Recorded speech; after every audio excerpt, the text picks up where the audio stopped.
नमस्कार, आप सभी का स्वागत है हमारे आज के कार्यक्रम करियर टॉक्स में, जहां आज हम बात करेंगे करियर इन एंकरिंग में। तो आज हमारे साथ जुड़ी है हमारे कार्यक्रम में अंजन टीवी से पारुल मैम। तो मैम, आपका बहुत बहुत स्वागत है हमारे कार्यक्रम में। धन्यवाद खुशी। तो मैम, मैं आपसे आग्रह करूंगी कि आप हमारे दर्शकों को अपना परिचय दीजिए।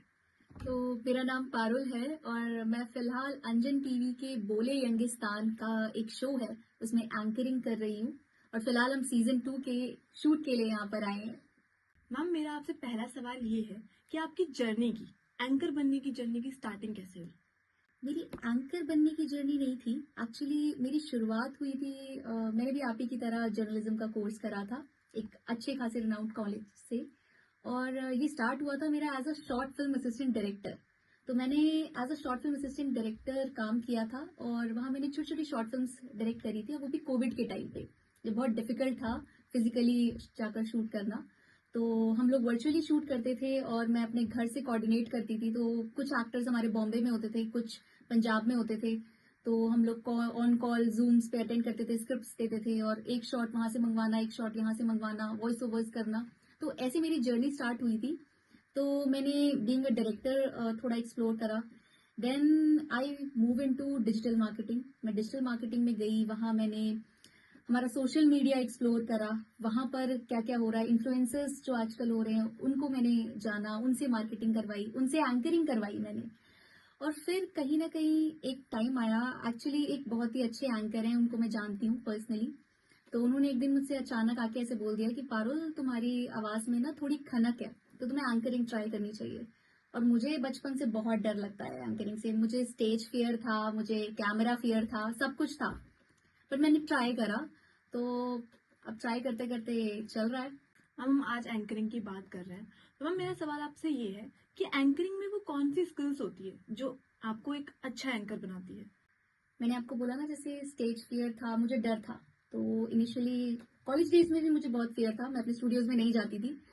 बट एक मोमेंट के बाद मुझे रियलाइज हुआ कि जब तक मैं इस डर को फेस नहीं करूंगी तब तक मैं आगे नहीं बढ़ सकती। तो मैंने स्टेज पे जाना स्टार्ट करा, मैंने कैमरा फेस करना स्टार्ट करा। और जब मैंने फेस करना स्टार्ट करा, पहला शॉट बुरा हुआ, दूसरा शॉट बुरा हुआ, तीसरा बुरा हुआ, चौथे में अपने आप धीरे धीरे थोड़ा सा इंप्रूवमेंट आया। मेरे डायरेक्टर साहब ने भी बोला कि नहीं, इंप्रूवमेंट आ रहा है। पांचवे में और आया। तो अब माइन्यूट माइन्यूट चीजें करके वो डर भागता गया। मुझे लगता है डर है आपका, उस डर को अगर आप फेस कर लोगे, एंकरिंग में बहुत आसान है। जैसे हम नॉर्मल बात करते हैं वैसे नॉर्मल बात ही करना होता है, कोई बड़ी उसमें तोप नहीं चलानी होती है आपको। बस आपको डर लग जाता है कि वहां पे लेंस है, उस लेंस का फियर आपके दिल में आ रहा होता है। अदरवाइज हम बात ही कर रहे हैं, और अगर वो कैमरा नहीं होता तो हम बहुत फ्लुएंटली बात कर रहे होते हैं, राइट। तो बस वो डर को निकालना है और उसको आप तब तक नहीं निकले जब तक आप फेस नहीं करोगे। तो ये है मेरी जर्नी। मैम, जो एंकरिंग होती है उसके साथ स्क्रिप्टिंग भी होती है, तो एंकरिंग के साथ आपको स्क्रिप्टिंग आना कितना इम्पोर्टेंट है? बहुत इंपॉर्टेंट है, बहुत ज्यादा इंपॉर्टेंट है। मैं आपको बताती हूँ इसमें मेरा एक्सपीरियंस क्या था। इनिशियल डेज में मेरे डायरेक्टर साहब मेरे को एक स्क्रिप्ट लिख के देते थे, उनको अपना शो इस प्लान पे चाहिए होता था। तो मैं क्या करती थी, मैं एक रात पहले रट्टे मारती थी। एंड बिलीव मी, 100 बारी रट्टे मार लो आप, आपको वो स्क्रिप्ट कभी याद नहीं हो सकती, बिकॉज आप सब कॉन्शियसली नहीं याद करते उसको, मतलब आप बहुत कॉन्शियस होकर याद करते हो, वो कहीं ना कहीं आप भूल जाओगे। तो वही होता था, जैसे कैमरा ऑन होता था मैं भूल जाती थी। फिर मुझे किसी ने टिप्स दी कि आप उसको एक बारी खुद से पढ़ो, उसको जहन में उतारो और फिर अपने शब्दों में लिखो। तो जब मैंने उसे अपने शब्दों में लिखना स्टार्ट किया ना, एक्चुअली पहले क्या होता था, जब मैं उस लाइन को पढ़ती थी ना, तो मेरे दिमाग में मेरे डायरेक्टर साहब की आवाज गूंजती थी। बट जब मैंने उसको अपने शब्दों में लिखना स्टार्ट किया तो फिर मेरी ही आवाज मेरे दिमाग में गूंजती थी। तो मुझे पता होता था कि मुझे क्या बोलना है। तो मैं अक्सर ये करती हूँ कि अपनी स्क्रिप्ट खुद लिखती हूँ, अपनी भाषा में लिखती हूँ। क्योंकि हर इंसान के, मुझे लगता है, एक बहुत ही फ्लुएंट वर्ड होते हैं, अपनी अपनी वाणी होती है, अपना अपना एक फ्लुएंसी होती है कि जिससे आप आसानी से शब्दों को इस्तेमाल कर लेते हैं। तो वो अपने में लिखें तो ज्यादा बेटर रहता है। मैम, एक एंकर की पर्सनैलिटी कितनी इम्पोर्टेंट है उसके एंकर बनने के सफर में? बहुत इंपॉर्टेंट है, मुझे लगता है। जैसे आप जो जो एक एक फेस टच कर रहे हैं वो सारे इंपॉर्टेंट है। स्क्रिप्टिंग इंपॉर्टेंट है, पर्सनालिटी भी इंपॉर्टेंट है। कहीं ना कहीं एंकर जब बोलता है तो मुझे लगता है अगर जो 100 लोग उसे सुन रहे हैं, वो एक एंकर उस शो को तो कहीं ना कहीं कर ही रहा है कि मैं इस शो को होस्ट कर रहा हूँ। तो लोग भी उसको एज अ पर्सनालिटी देखते हैं कि उससे प्रभावित होते हैं। तो अगर आप किसी और को प्रभावित कर रहे हो, उससे पहले आपको खुद को भी एक बेटर इंसान और बेटर पर्सन होना चाहिए। प्लस मुझे लगता है बेटर ग्रूम्ड भी होना चाहिए। ग्रूम से मेरा मतलब है कि आपको अच्छे से पता होना चाहिए आप किस तरीके के कपड़े पहन रहे हैं, किस तरीके का वो शो है।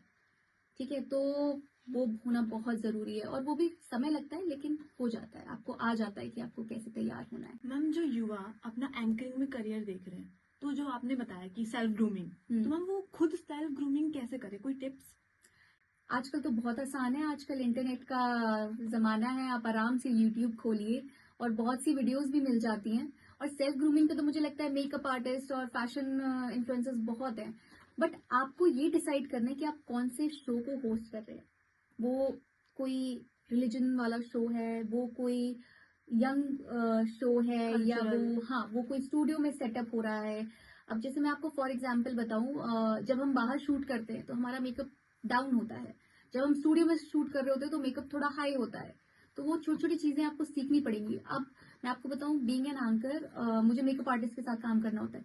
बट ऐसा नहीं होता कि मैं पूरा उस पर ही छोड़ दूं कि आप करो जैसा करना है। नहीं, आपको अपनी भी कुछ चीजें क्वालिटीज पता होनी चाहिए कि मैं कैसा वहां लगना चाहती हूँ और मुझे वो चीज उनको भी बतानी पड़ती है। तो ये सारा काम टीम वर्क होता है, कोऑर्डिनेशन होता है। तो आपको पहले अवेयरनेस होनी चाहिए खुद को लेके, खुद की बॉडी टाइप को लेके, खुद को।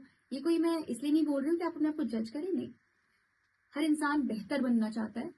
तो अगर आप अपने आप को अपना बेहतर निकाल सकें तो बहुत जरूरी है और उस पर काम करते रहना चाहिए। वो धीरे धीरे इंप्रूव होता है, वो एक बारी में इंप्रूव नहीं होता, बट काम करना भी जरूरी है। मैम मेरा आपसे अगला सवाल ये है, जैसे आपने सोशल मीडिया, आपने शॉर्ट फिल्म, इन सब में काम करा है, तो एंकरिंग का फील्ड कैसे अलग है और इसमें आपको क्या क्या चैलेंजेस फेस करने पड़ते हैं? मुझे लगता है एंकरिंग का फील्ड कोई अलग नहीं है। एंकरिंग का फील्ड कहीं ना कहीं उसमें हिस्सा है। अगर आप सोशल मीडिया चलाते हो, आप तो बहुत आसान है। मतलब लोग पहले ढूंढते थे कि अपॉर्चुनिटी कहाँ से मिले। अब बहुत आसान है, आप सिंपल सा है, अपने घर बैठे बैठे एक सोशल मीडिया अकाउंट खोलो, अपनी वीडियोस डालना स्टार्ट करो। जब आप खुद से डालना स्टार्ट करोगे ना, खुद से कैमरा फ्रेम करना स्टार्ट करोगे, आपको खुद रियलाइज होगा कि मैं कैमरे पे कैसे लगती हूँ, या मुझे कैसे बोलना है, या मेरी वॉइस में कितना मॉड्यूलेशन है। मुझे किसी को गुड मॉर्निंग बोलना है तो मुझे कितनी एनर्जी के साथ गुड मॉर्निंग ऐसे बोलना है, या गुड मॉर्निंग मैं कैसे बोल रही हूँ। जब आप खुद को 10 बार देखते हो ना, तो आपको सेल्फ रियलाइजेशन आता है। तो ये मुझे लगता है बढ़िया ट्रिक है। तो आप ऐसे शुरू कर सकते हैं। और ये सारे प्लेटफॉर्म, मुझे लगता है डिजिटल प्लेटफॉर्म्स तो बहुत आसान माध्यम है जिसके जरिए आप लोग शुरुआत कर सकते हो। और अब तो कितने इन्फ्लुएंसर्स आपने देखे हैं, कितने बड़े बड़े इन्फ्लुएंसर्स है। कुशा कपिला हो गई, डॉली हो गई, ये कितने बड़े बड़े इन्फ्लुएंसर्स है और उनको कितने बड़े बड़े सेलेब्स के साथ इनवाइट आते हैं। तो बहुत आसान है, आप अपने घर से शुरुआत करिए। आप किसी अपॉर्चुनिटी का वेट मत करिए, आपकी अपॉर्चुनिटी आपके मोबाइल फोन में है। मैम एंकरिंग फील्ड में आजकल के युवाओं के लिए स्कोप क्या है? बहुत स्कोप है। वही स्कोप मैंने जैसे बताया कि आपकी अपॉर्चुनिटी आपके फोन में है। शुरुआत कर दीजिए, फिर आगे बहुत स्कोप है। बेसिकली मुद्दा क्या है, आप एंकर बनते हैं, आपको ऑडियंस कहीं ना कहीं आपसे इंस्पायर होती है, या जो आप बोल रहे हैं उन शब्दों में दम कितना है, ये मैटर करता है, राइट। वो आप अपने सोशल मीडिया के थ्रू स्टार्ट करिए। अगर आप में दम होगा ना, वो वहीं दिखने लग जाएगा। ठीक है, लोग आएंगे, आपको देखेंगे, आपसे प्रभावित होंगे। तो वो आपको डिसाइड करना है, बस एक स्टेप लेने की देर है।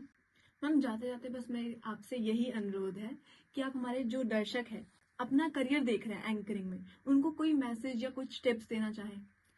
तो मैंने जैसे अपना शुरुआत में कहा था, अपने डर को फेस करो, मल्टीपल बारी कैमरा फेस करो। जिस चीज से डर लग रहा है ना, उसी चीज को जाकर करो, बार बार करते रहो जब तक वो डर चला ना जाए। मैम आपका बहुत बहुत धन्यवाद हमारे थैंक यू। कार्यक्रम में जुड़ने के लिए और हमारे दर्शकों को इतनी महत्वपूर्ण जानकारी देने के लिए।